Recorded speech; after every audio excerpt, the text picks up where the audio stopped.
नमस्कार दोस्तों। आज हम आपको एक ऐसा किस्सा सुनाने वाले हैं जिसको जानकर आप हैरान रह जाएंगे। जी हाँ, हम आज आपको इज़राइल की एक ऐसी हकीकत बताने वाले हैं जो शायद कोई देश अपने सैनिक के लिए करता होगा। इज़राइल अपने सैनिक के लिए, अपने फाइटर पायलट्स के लिए, अपने डिफेंस सैनिकों के लिए किस हद तक जा सकता है।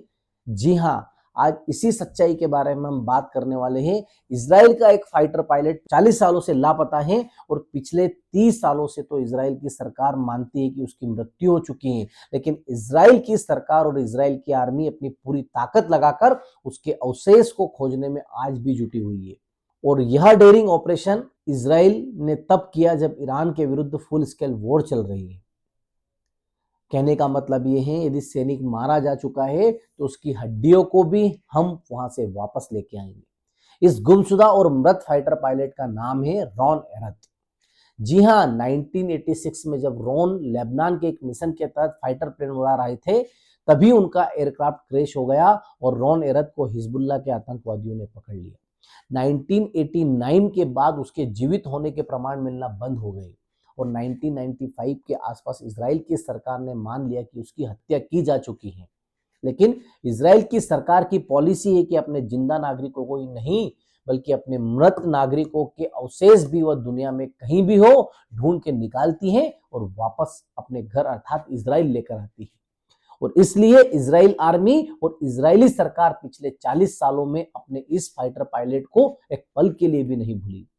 2021 में तो इजराइल इसी प्रयास में ईरान के एक जनरल को भी अगवा कर लिया था। यह जानकारी उसी समय के इजरायली प्रधानमंत्री ने दी थी। इजराइल के डिफेंस ऑफिसर का कहना है, यदि इजराइल की आर्मी ने आज कार्रवाई की है, अर्थात 6-7 मार्च की रात को कार्रवाई की है, तो उसका सीधा सा मतलब है कि इजरायली आर्मी को कुछ नए इंटेलिजेंस इनपुट मिली है।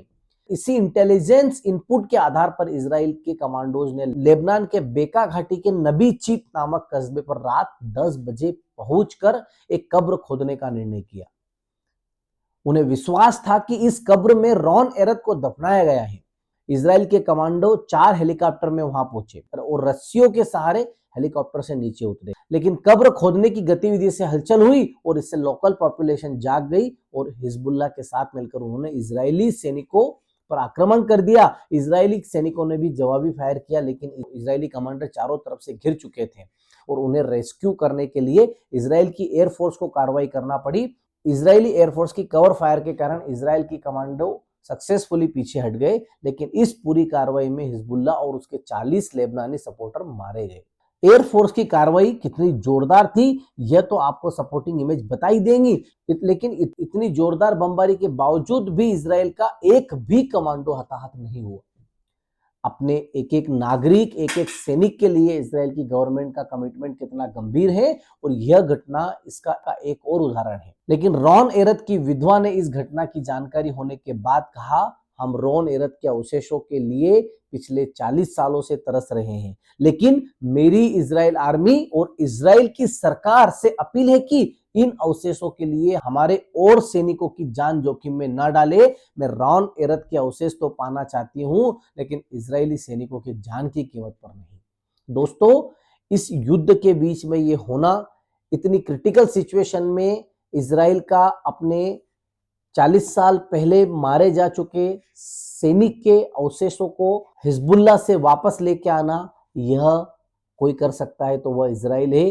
अपने देश के प्रति, अपने नागरिकों के प्रति, अपने डिफेंस पर्सन्स, अपने डिफेंस सोल्जर्स के प्रति यदि किसी का कमिटमेंट है तो वह इजराइल का कमिटमेंट है। ऐसा ही कमिटमेंट हर देश की सरकार का अपने सोल्जर्स के प्रति रहेगा, अपने नागरिक के प्रति रहेगा।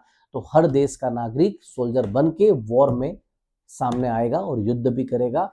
ये रहा इजराइल का एक फैक्ट दोस्तों। ऐसे और भी फैक्ट जानने के लिए आप हमारे साथ बने रहिए।